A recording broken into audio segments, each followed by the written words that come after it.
Hey y'all, imagine this.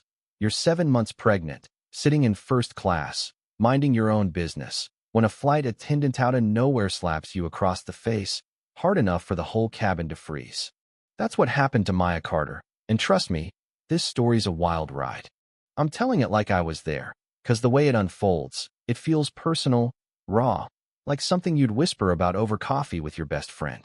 Maya, 34, was a hotshot interior designer from Charlotte, North Carolina, married to Ethan Brooks, a tech mogul who'd clawed his way up from nothing to a billionaire's penthouse.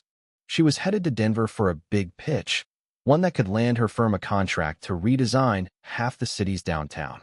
7 months along, she'd gotten the green light from her doc to fly, and Ethan, ever the worrier, was like, "Babe, you sure?" "The baby," Maya just laughed, patting her belly. "Little man and I got this, don't stress." But Ethan had a secret been quietly buying out Horizon Airways, a struggling airline with a rap sheet of bad service and worse scandals, all to surprise Maya for their anniversary. He wanted to fix it, make it something better. The trouble started before. "System, I'm sorry, it looks like your message got cut off. Based on the provided outline in your instructions, I'll craft a professional YouTube voiceover script that's natural, engaging, and follows the guidelines. The story will be reimagined with new names, locations, and details to ensure originality while maintaining emotional depth and cinematic flair. Here's the complete script. Hey y'all, picture this. You're 7 months pregnant, settled into a plush first-class seat, ready for a quick flight, when a flight attendant slaps you across the face, hard enough to make the whole cabin go dead silent. That's the nightmare Maya Carter lived through, and let me tell you, this story's a roller coaster of rage, redemption, and straight-up justice. I'm going to tell it like I'm sitting across from you at a diner, spilling every detail of this wild, real-life drama. Maya was 34, a badass interior designer from Charlotte, North Carolina, with a rep for turning bland spaces into works of art. She was flying to Denver for a pitch that could score her firm a contract to redesign half the city's downtown big stakes, big dreams. 7 months pregnant, she'd gotten the all-clear from her doctor, though her husband, Ethan Brooks, a tech billionaire who'd hustled his way up from nothing, was nervous. "Babe, you sure about flying?" "The baby," he'd say, hovering like a mama bear. Maya just laughed, rubbing her belly. "Little man and I are good. Ethan, relax." What she didn't know was Ethan's anniversary surprise. He'd been secretly buying Horizon Airways, a failing airline dogged by lousy service and uglier discrimination lawsuits. His plan? Turn it into something better, something worthy of their family's name. Trouble started before Maya even boarded. At Charlotte Douglas Airport, the ticket agent, some smug guy named Todd, barely glanced at her ID before pointing her to the coach line, like she didn't belong. "I'm first class," Maya said, cool as ice, sliding her confirmation across the counter. Todd smirked, said he didn't buy it, typing like he had all day to verify her corporate card.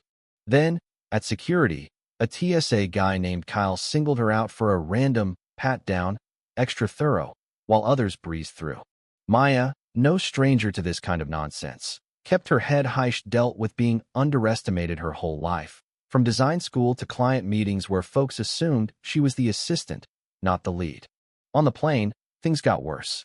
Flight attendant Karen Walsh, all tight-lipped and icy, treated Maya like she'd snuck into first class.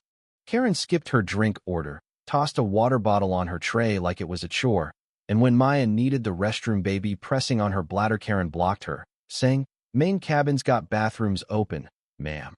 These are for first-class folks." The dig was clear. Maya, spine straight, shot back, "I am first class." Seat 2A. A guy next to her, Nate Harper, a sharp-dressed consultant, overheard and stepped in. "There a problem here?" Karen backed off, but her glare could have burned a hole through the fuselage. Then, mid-flight, turbulence hit hard. Maya's water spilled across her tray, soaking her clothes. Before she could grab a napkin, Karen stormed over, hissing, "Look at this mess you've made." Maya, keeping her cool, said, "It was the turbulence," but Karen leaned in, voice low and venomous, muttering a racial slur so vile the cabin went quiet. Passengers gasped. Nate's jaw dropped. Maya, heart pounding, hit record on her phone.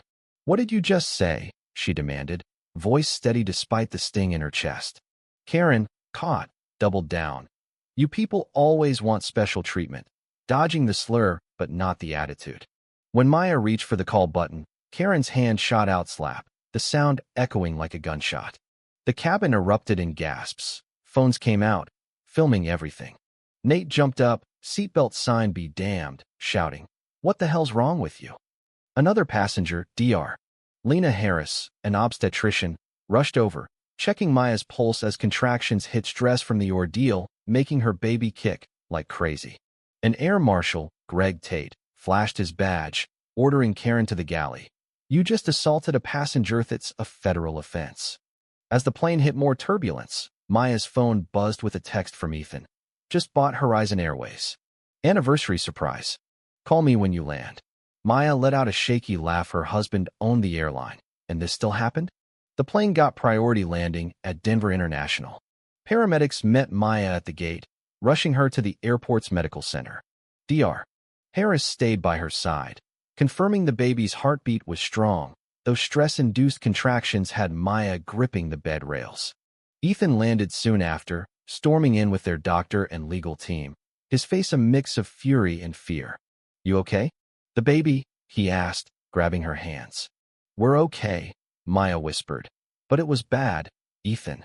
He was already moving, telling the regional manager, "Expect a new executive team by morning." The videos went viral. Horizon slap trended. Horizon stock tanked 15%, and Karen was arrested for assault, with hate crime charges pending. Maya, still reeling, channeled her pain into purpose. Ethan used his new ownership to gut the airline's toxic culture.